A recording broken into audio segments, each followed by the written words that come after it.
गुरुवार व्रत कथा, बृहस्पतिवार व्रत कथा। नमस्कार भाइयों बहनों और मित्रों, जय माँ गायत्री। आप सभी का मेरे YouTube चैनल शुभकर माही अष्टों में स्वागत है।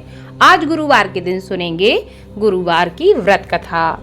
उससे पहले आप सभी से नम्र निवेदन है, अगर आप मेरे चैनल पर पहली बार आए हैं तो प्लीज वीडियो को लाइक, चैनल को सब्सक्राइब और वीडियो को ज्यादा से ज्यादा शेयर अवश्य करें, ताकि आपके साथ साथ आपके अपने भी इस कथा को सुनकर लाभ ले सकें। और बेल आइकन को अवश्य दबाएं, ताकि आने वाली वीडियो की नोटिफिकेशन आप सभी को मिल सके। गुरुवार का व्रत करने से व्यक्ति के समस्त मनोरथ पूर्ण हो जाते हैं, बड़े से बड़े संकट समाप्त हो जाते हैं। व्यक्ति के जीवन में किसी भी प्रकार की खुशहाली की कमी नहीं रहती। माना जाता है कि जो लोग संतान संबंधी समस्या से जूझ रहे हों, जिन्हें संतान की प्राप्ति करनी हो, उनको गुरुवार का व्रत अवश्य करना चाहिए। या जिनके वैवाहिक जीवन में कोई समस्या हो, उनको भी गुरुवार का व्रत अवश्य करना चाहिए और इस कथा का स्मरण अवश्य करना चाहिए। ऐसा करने से कुंडली का गुरु ग्रह शुभ फल प्रदान करता है और व्यक्ति के जीवन की समस्याएं समाप्त हो जाती हैं। बृहस्पतिवार व्रत कथा के अनुसार प्राचीन समय की बात है कि एक नगर में एक बड़ा व्यापारी रहता था। वह जहाजों में माल लदवा कर दूसरे देश में भेजा करता था। वह जिस प्रकार अधिक धन कमाता था, उसी प्रकार जी खोलकर दान भी करता रहता था। परंतु उसकी पत्नी अत्यंत ही कंजूस प्रवृत्ति की थी। वह किसी को भी एक दमड़ी नहीं देना चाहती थी। वह अपने पति को ही दान करने के लिए मना करती रहती थी, लेकिन उसके पति उसकी कोई बात नहीं मानते थे और वह प्रतिदिन दान किया करते थे। एक बार सेठ जी जब दूसरे देश व्यापार करने के लिए चले गए, तो उनके पीछे से बृहस्पति देव ने साधु वेश में उसकी पत्नी से भिक्षा मांगने के लिए उसके घर पहुंच गए।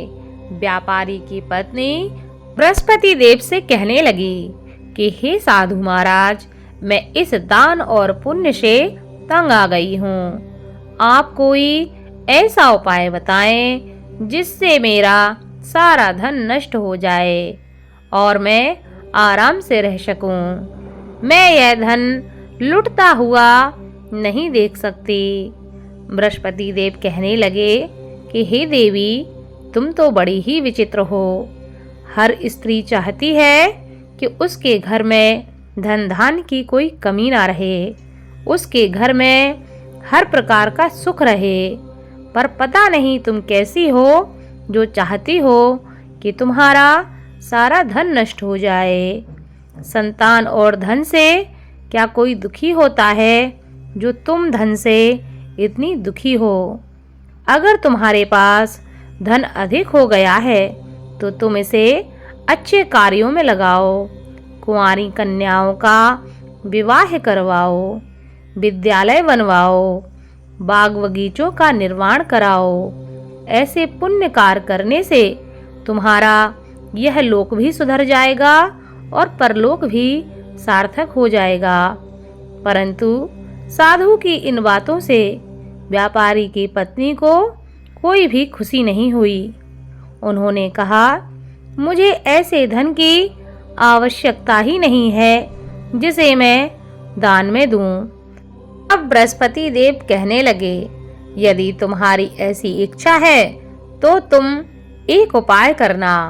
7 रविवार घर को गोबर से लीपना, अपने केसों को पीली मिट्टी से धोना, केसों को धोते समय स्नान करना। अपने पति से कहना कि गुरुवार के दिन वह दाढ़ी बनाएं, भोजन में मांस मदिरा खाएं, कपड़े अपने घर पे धोना और धोबी को देना। अगर ऐसे कार्य तुम करने लगोगी तो तुम्हारा सारा धन नष्ट हो जाएगा। इतना कहकर बृहस्पति देव अंतर ध्यान हो गए। व्यापारी की पत्नी ने बृहस्पति देव के कहे अनुसार 7 बृहस्पतिवार वैसा ही करने का निश्चय कर लिया। केवल 3 बृहस्पतिवार ही बीत पाए थे कि उसकी समस्त धन संपत्ति नष्ट हो गई। वह परलोक सिधार गई। जब व्यापारी वापस आया तो उसने देखा कि उसका सब कुछ नष्ट हो चुका है। उस व्यापारी ने अपनी पुत्री को सांत्वना दी और दूसरे नगर में जाकर वह बस गया। वहां वह जंगल से लकड़ी काट कर लाता और शहर में बेचता। इस तरह वह अपना जीवन व्यतीत करने लगा। एक दिन उसकी पुत्री ने दही खाने की इच्छा प्रकट की, लेकिन व्यापारी के पास दही खरीदने के पैसे नहीं थे। वह अपनी पुत्री को आश्वासन देकर जंगल में लकड़ी काटने के लिए चला गया। वहां वह एक वृक्ष के नीचे बैठकर अपनी पूर्व दशा पर विचार करके रोने लगा कि पहले मेरे क्या दिन थे और आज मेरे क्या दिन हैं। उस दिन बृहस्पतिवार का ही दिन था। तभी वहां बृहस्पति देव साधु के रूप में सेठ बनकर उसके पास पहुँचे और कहने लगे कि हे मनुष्य, तू इस जंगल में किस चिंता में बैठा हुआ है। तब व्यापारी कहने लगा कि हे महाराज, आप सब कुछ जानते हैं। इतना कहकर व्यापारी अपनी कहानी को सुनाकर रो पड़ा। बृहस्पति देव बोले, देखो बेटा, तुम्हारी पत्नी ने बृहस्पति देव का अपमान किया था, इसी कारण तुम्हारा यह हाल हुआ है। लेकिन अब तुम किसी प्रकार की चिंता मत करो। तुम गुरुवार के दिन बृहस्पति देव का पाठ करो। 2 पैसे के चने और गुड़ को लेकर जल के लोटे में शक्कर डालकर वह अमृत प्रसाद अपने परिवार के सदस्यों और कथा सुनने वालों में बांट दो। स्वयं भी प्रसाद और चरणामृत लो। भगवान तुम्हारा अवश्य ही कल्याण करेंगे। साधु की बात को सुनकर व्यापारी कहने लगा कि हे महाराज, मुझे तो इतना भी नहीं बचता कि मैं अपनी पुत्री को दही लाकर दे सकूं। इस पर साधु जी कहने लगे, तुम लकड़ियां शहर में बेचने जाना। तुम्हें लकड़ियों के दाम पहले से चौगने मिलेंगे, जिससे तुम्हारे सारे कार्य सिद्ध हो जाएंगे। उस दिन उसने लकड़ियां काटी और शहर में बेचने के लिए वह चल पड़ा। उसकी लकड़ियां अच्छे दाम में बिक गईं, जिससे उसने अपनी पुत्री के लिए दही ले लिया और गुरुवार की कथा के लिए चना और गुड़ लेकर कथा की और प्रसाद बांटकर स्वयं भी उसने प्रसाद खाया। उसी दिन से उसकी सभी कठिनाइयां दूर होने लगीं, परंतु अगले बृहस्पतिवार को वह कथा करना भूल गया। अगले दिन वहां के राजा ने एक बड़े यज्ञ का आयोजन करके पूरे नगर के लोगों के लिए भोज का आयोजन किया। राजा की आज्ञा के अनुसार पूरा नगर राजा के महल में भोज करने गया, लेकिन व्यापारी व उसकी पुत्री तनिक विलंब से पहुँचे। अतः उन दोनों को राजा ने महल में ले जाकर भोजन करवाया। जब वे दोनों लौटकर आए तब रानी ने देखा कि उसका खूंटी पर टंगा हार गायब है। रानी को व्यापारी और उसकी पुत्री पर संदेह हुआ कि उसका हार उन दोनों ने ही चुराया है। राजा की आज्ञा से उन दोनों को कारागार में कोठरी में डाल दिया गया। कैद में पड़कर दोनों ही अत्यंत दुखी हुए। वहां उन्होंने बृहस्पति देव का स्मरण करना प्रारंभ कर दिया। बृहस्पति देव ने प्रकट होकर व्यापारी को उसकी भूल का आभास कराया और उसे सलाह दी कि गुरुवार के दिन कैद खाने के दरवाजे पर तुम्हें 2 पैसे मिलेंगे। उनमें से तुम चने और मुनक्का मंगवाकर विधि पूर्वक बृहस्पति देव का पूजन करना। तुम्हारे समस्त दुख दूर हो जाएंगे। बृहस्पतिवार को कैद खाने के द्वार पर उन्हें 2 पैसे मिले। बाहर सड़क पर एक स्त्री जा रही थी।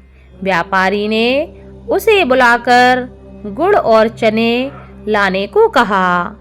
इस पर वह स्त्री कहने लगी, मैं अपनी बहू के लिए गहने लेने जा रही हूँ, मेरे पास अभी समय नहीं है। इतना कहकर वह वहाँ से चली गई। थोड़ी देर बाद वहाँ से एक और स्त्री निकली। व्यापारी ने उसे बुलाकर कहा कि हे बहन, मुझे बृहस्पतिवार की कथा करनी है, तुम मुझे 2 पैसे का गुड़ और चना लाकर दे दो। बृहस्पति देव का नाम सुनकर वह स्त्री बोली, भाई मैं तुम्हें अभी गुड़ चना लाकर देती हूँ। मेरा इकलौता पुत्र मर गया है, मैं उसके लिए कफन लेने जा रही थी, लेकिन मैं पहले तुम्हारा काम करूँगी, उसके बाद अपने पुत्र के लिए कफन लेने जाऊंगी। वह स्त्री बाजार से व्यापारी के लिए गुड़ चना ले आई और स्वयं भी बृहस्पति देव की कथा सुनी। कथा के समाप्त होने पर वह स्त्री कफन लेकर अपने घर पहुंची। घर पर लोग उसके पुत्र की लाश को राम नाम सत्य है कहते हुए शमशान ले जाने की तैयारी कर रहे थे। स्त्री बोली, मुझे अपने लड़के का मुख देख लेने दो। अपने पुत्र का मुख देखकर उस स्त्री ने उसके मुंह में प्रसाद और चरणामृत डाला। प्रसाद और चरणामृत के प्रभाव से वह पुनः जीवित हो गया।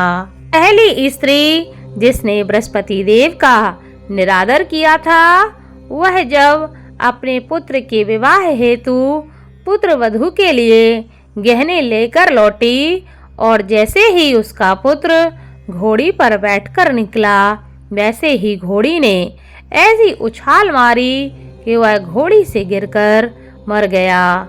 यह देखकर स्त्री रो रो कर बृहस्पति देव से क्षमा याचना करने लगी। उस स्त्री की याचना से बृहस्पति देव साधु वेश में वहां पहुंचकर कहने लगे कि हे देवी, तुम्हें अधिक विलाप करने की आवश्यकता नहीं है। यह बृहस्पति देव का अनादर करने के कारण हुआ है। तुम वापस जाकर मेरे भक्त से क्षमा मांगकर कथा सुन लो।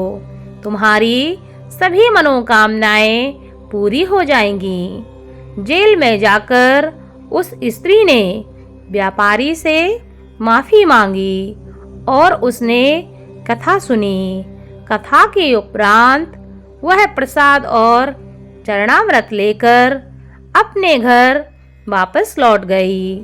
घर आकर उसने चरणामृत अपने मृत पुत्र के मुख में डाला। चरणामृत के प्रभाव से उसका पुत्र जीवित हो उठा।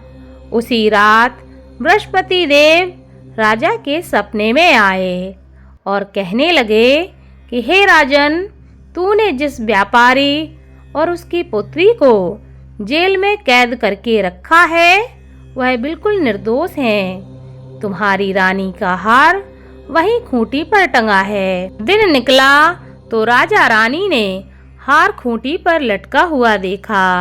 राजा ने उस व्यापारी और उसकी पुत्री को तुरंत छोड़ दिया और उन्हें आधा राज्य देकर उसकी पुत्री का विवाह उच्च कुल में करवाकर दहेज में हीरे जवाहरात दिए और बृहस्पति देव की कृपा से उनके जीवन के सभी संकट समाप्त हो गए।